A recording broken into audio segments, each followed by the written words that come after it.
सरकार, हे गेंड्याच्या कातडीचं सरकार, हे एकनाथचं सरकार, हे फडणवीसचं सरकार आणि हे अजितदादाचं सरकार त्यांच्या एकही मागण्या पूर्ण करत नाहीये आणि आपण पण शांतपणे याचा विचार करतो.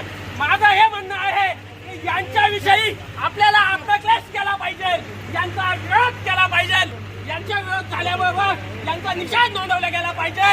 मतदान आले, निवडणुका आल्या, अखंड महाराष्ट्रामध्ये असलेला मराठा समाज एकजूट झालेला असतानाही या तिघा जणांचा आपल्या सगळ्या मराठा समाजाला जर मोजत नसेल तर तुमच्या आमच्या लालच आहे, धिक्कार आहे. आपण नेते बनलोय, या मराठा समाजाने आपल्याला नेते बनवलंय, या मराठा समाजाने आपल्याला नेतृत्व दिलेलं आहे आणि हे नेतृत्व करत असताना या शासनाचा आपण निषेध केला पाहिजे आणि तो निषेध असा तसा नाही झाला पाहिजे. तर त्या शासनाच्या, त्या फडणवीसच्या, त्या शिंदेच्या, त्या एकनाथच्या आणि त्या अजितदादाच्या कांटाळ्या बसल्या पाहिजे.